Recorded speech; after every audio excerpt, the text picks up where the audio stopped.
Well, hello.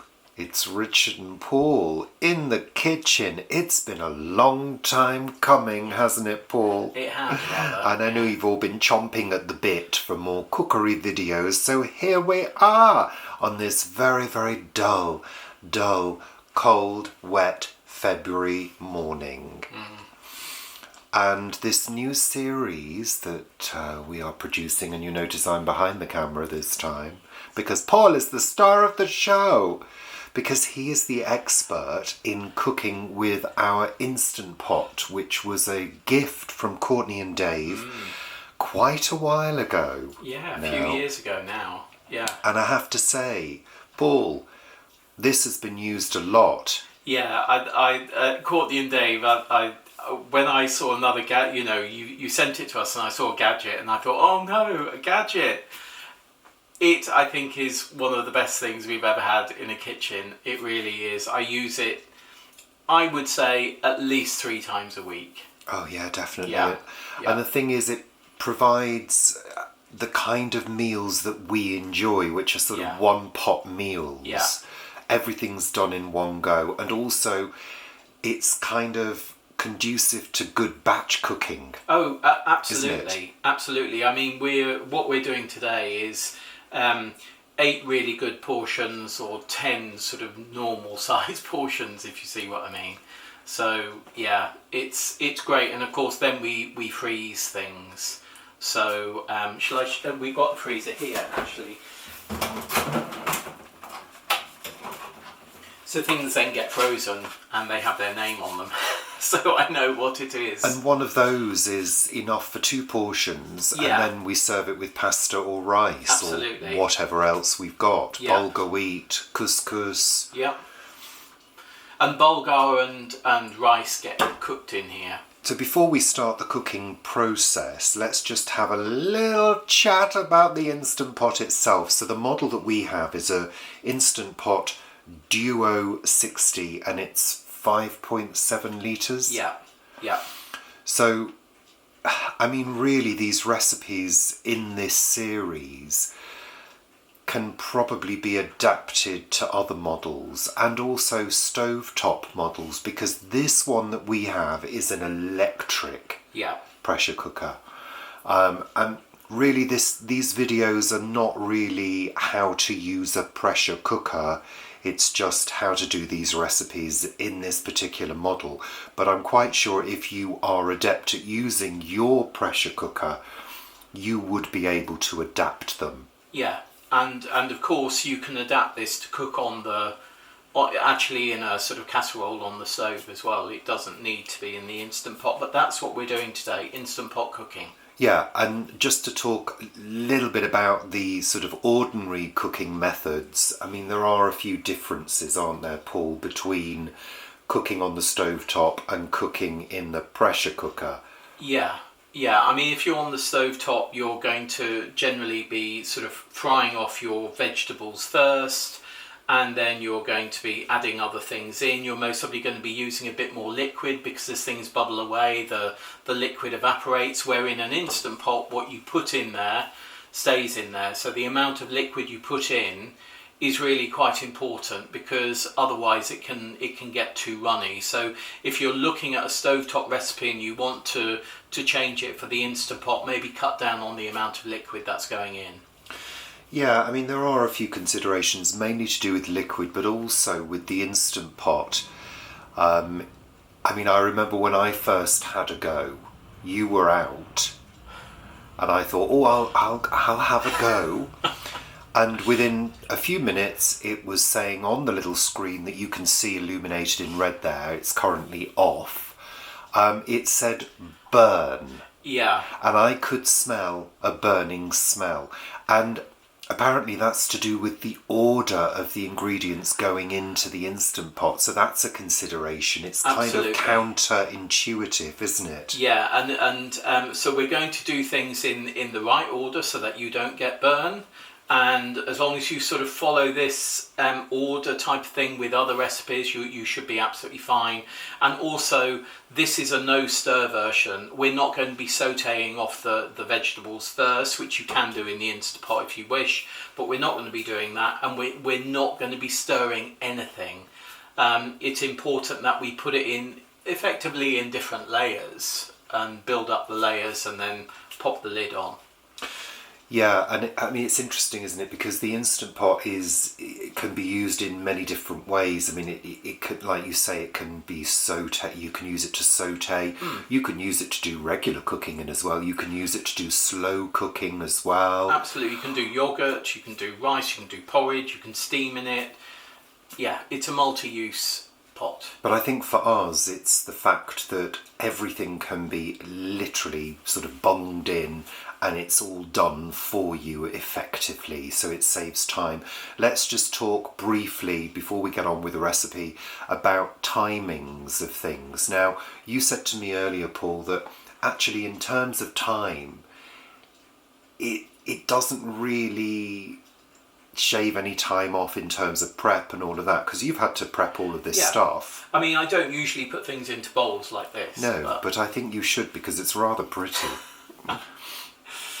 But so in terms of time, I mean, the thing is, when you turn the Instant Pot up, and when you turn it on, rather, it needs to come up to pressure, so it takes time to come up to pressure. Then once it's come up to pressure, it goes into its mode of cooking. So if that's 16 minutes, 15 minutes, something like that, it'll cook for that length of time. And then there may be a sort of natural release, or you can actually release the pressure more swiftly. And we're going to be releasing the pressure manually today. Great, so we're going to be showing you all of that, so you get a little bit of knowledge about pressure cookers. There are a few more considerations to make about pressure cooking. I mean, Paul mentioned earlier, didn't you, that there's no stirring involved. When you cook a pressure cooker dish, once you put that lid on, the ingredients don't move. No, they sort of bubble away in there inside and jiggle a bit, but basically your layers remain the same. Which is why it's important to get things in the right order. Yeah. Which is interesting, because the thing is, if you've got certain things like we've got here tomato puree and honey and yeast extract, they can actually stick on the bottom and burn. So it's good to make sure that that doesn't happen. And I think we were talking about time. The other thing to note with the pressure cooker is things stay hot for quite a long time if you leave the lid on. Yeah, they do. I mean, this model does have a keep warm setting, and that comes on automatically. However, even if you don't have that on, once it comes to the end of cooking time, it will stay hot for a good couple of hours. And I guess some of the other benefits are it keeps in a lot more of the nutrients as well. Yeah. Because if you think about it, if you're boiling something for half an hour, a lot of that steam is escaping. And the nutrients, the longer you cook something, the more nutrients get lost. So yeah. So there's lots of benefits. There are a couple more things that we will talk about in other videos to come. For example, when you're cooking beans, you can cook beans in the pressure cooker much quicker than you would if you had to boil them for 2 hours. And you don't need to soak them overnight either. Benefits, lots of benefits. But we'll be doing more recipes involving other ingredients as the series goes along. So watch this space, people. In fact, we're going to be turning a portion of this into chili in a future recipe. Yeah, great. So Paul, tell us, what is the recipe that you're going to be cooking for us today? It is a Bolognese-style pasta sauce. And it's used as a basis for a number of things that we actually eat on a very regular basis. And what's the protein that you're using? We're going to be using 2 types of lentils, green and puree lentils, and we're going to be using some frozen, this is corn, so it's like frozen mince, vegetarian mince. Obviously everything we do is vegetarian. Let's have a closer look at the ingredients. So here we are, all the pretty, beautiful ingredients. They look very pretty and well laid out there, Paul, just like a professional chef. So, what have we got?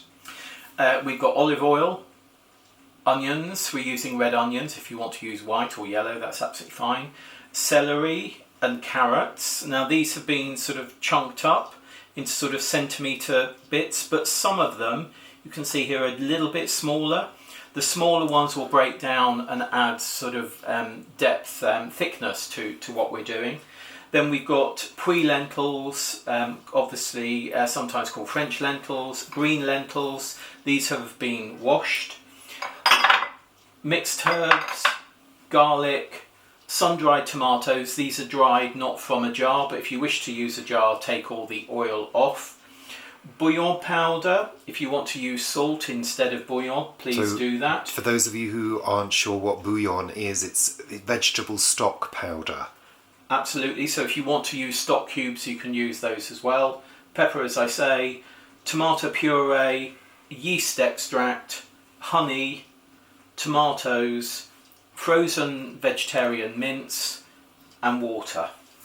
Great. Lovely. Thank you, Paul.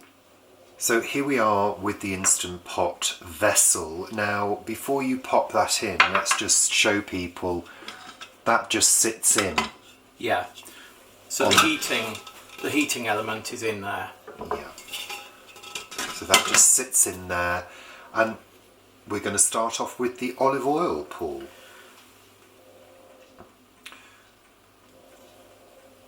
Now, you said to me that you like to then add some water to that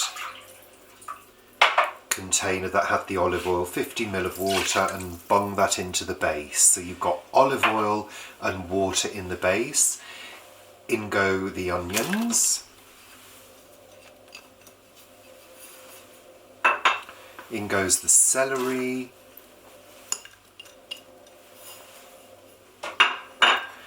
The carrots. Ooh, look at those colours. Just level it. Then the lentils.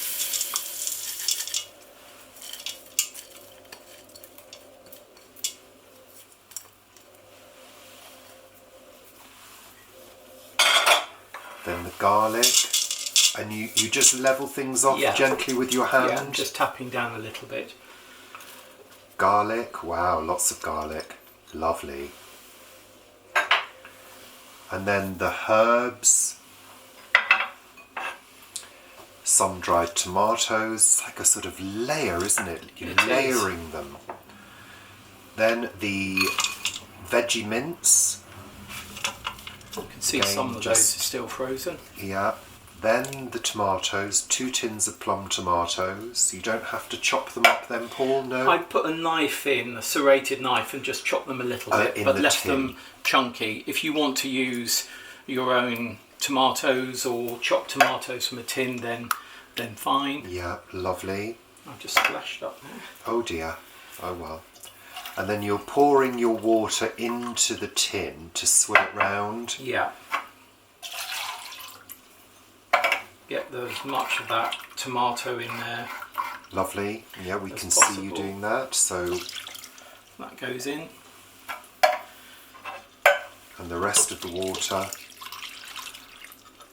Lovely. And then we've got the tomato puree, honey, and the yeast extract.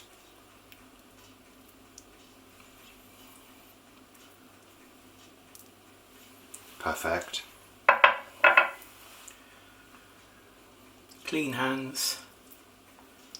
Okay, lovely.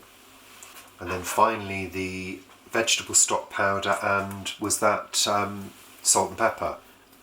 What was that? That was the vegetable stock powder and black pepper. Black pepper. Okay. Now, can I ask, do you need to stir it at this point? No, do not stir it. Do not stir it, people. You heard it here.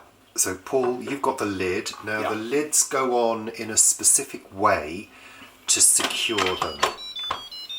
Yeah, so you put it on and then slide it.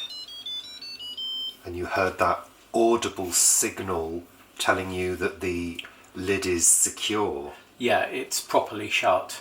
Yeah. And now we're going to, this is your pressure release valve, and we're going to make sure on our model that it's pushed back. Okay. Fully anti-clockwise. Fully clockwise, rather. Lovely. Perfect.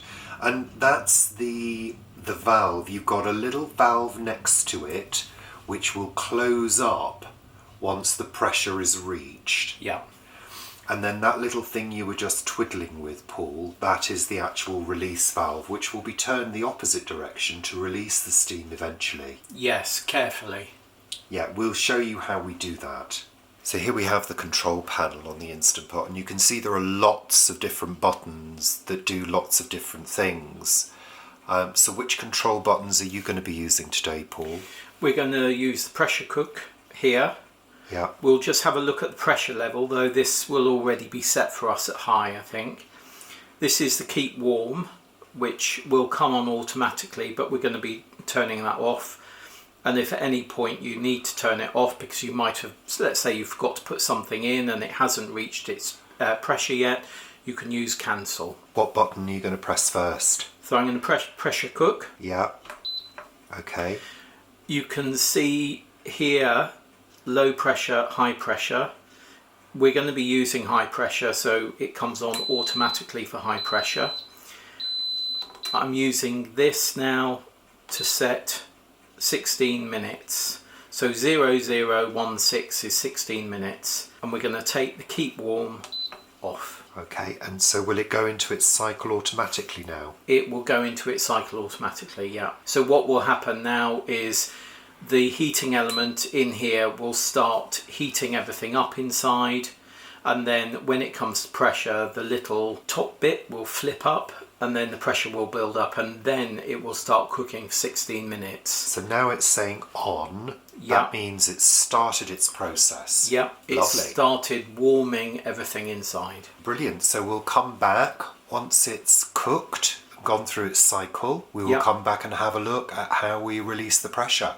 Yeah, and then we'll let you know how long it took to come up to pressure at that point. Okay, so timing wise now it's 1 o'clock, so we'll see how long it took. And I guess the external temperature will also make a difference in that, Paul. It will a little bit, yeah. I mean, if it's very cold, it will take longer to come up to pressure. Just to note that the plastic bits here and this bit here don't really get hot, but the top metal bits, they do get hot. So, I mean, we've got it sitting on the cooker top on a wooden board, so it's stable. It's not going to move in any way, is it? No.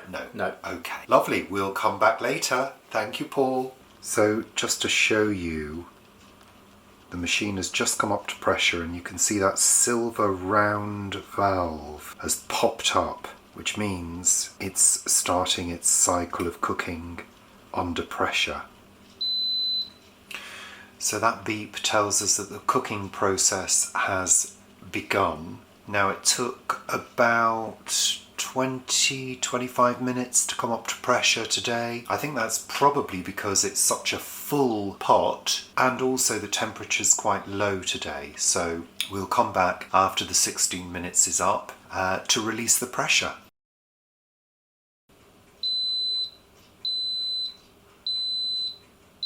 There we are. The cooking cycle is complete. So it's time to release the pressure. So Paul is going to be turning that valve, that black valve you can see with a little tiny handle on it. I know that sometimes you use a tea towel, Paul, don't you? You drape it over. I do, yeah. Here I'm just going to show you how to do it with a spoon. Yeah, he's using a spoon because obviously the steam is going to be very hot, so you have to be careful.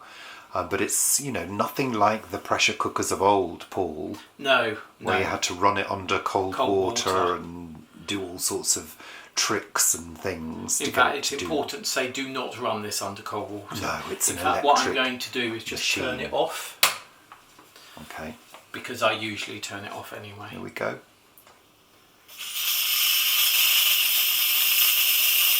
can see it splutters.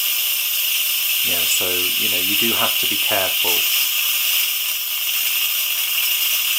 And it will take some time. It can take a couple of minutes. you can just leave it do a natural release and reduce the cooking time by 2 minutes. But the natural release may take an hour, hour and a half to naturally release its pressure. You have to be patient. And the little valve has gone down, so that means the pressure is released and it's safe to open the machine. So, Paul, reveal the dish. Ooh. I always let the liquid in there drip back in. Okay, so let's have a look before you go in and stir. So as you can see, there's not really been much action during the cooking process because there's no stirring that goes on. So I guess, Paul, you're going to be diving in and stirring now. Yeah. Lovely. So we can see on top here is sort of like the tomato puree and the yeast extract. Yeah. We're going to stir that all in. Oh, it looks lovely.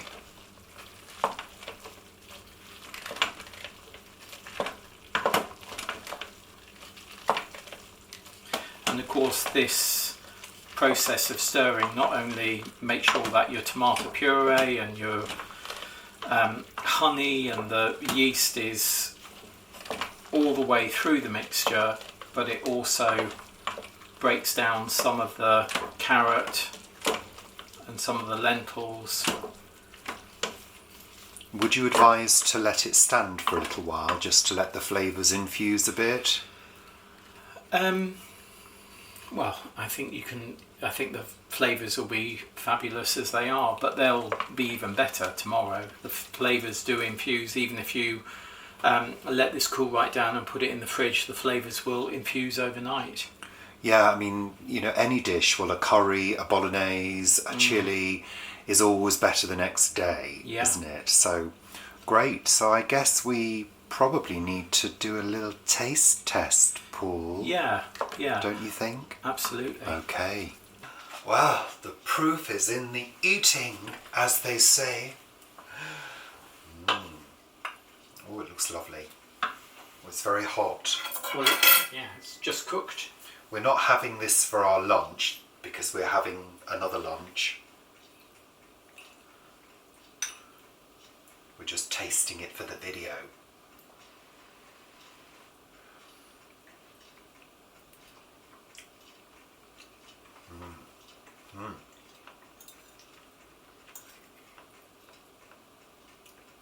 It's got just the right amount of sweetness to it. Yeah, you need that little bit of sweetness. And of course you can turn this into a cottage pie. Or a chilli. Or a chilli, which we'll do another day. And there's lots of fibre, obviously, and minerals and nutrients in there. It's absolutely lovely. I could just dive in there now because I'm hungry, Paul. It's lovely. Absolutely lovely. Good. Well, yeah, it would be quite nice for me to have some, yeah.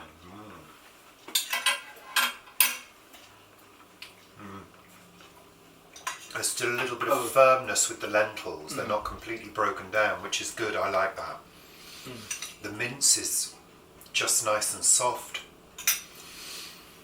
You're not going to finish that? And that you can finish it. And the sun-dried tomato, it really gives it sort of little bursts of sort of summer sunshine as well, which is absolutely lovely. Summer sunshine? Yeah, because sunshine is that a technical term? Absolutely, it's a technical cooking and allotmenteering term. Summer sunshine tomatoes. I might trademark that actually. Yeah. Delicious, Paul. Well done. So thank you very much for viewing this new cookery video with Richard and Paul. And remember, if you want it all, watch Richard and Paul. Trademark. Register. Take care. Thanks for watching. Toodle pip. See you next time. Bye. Bye.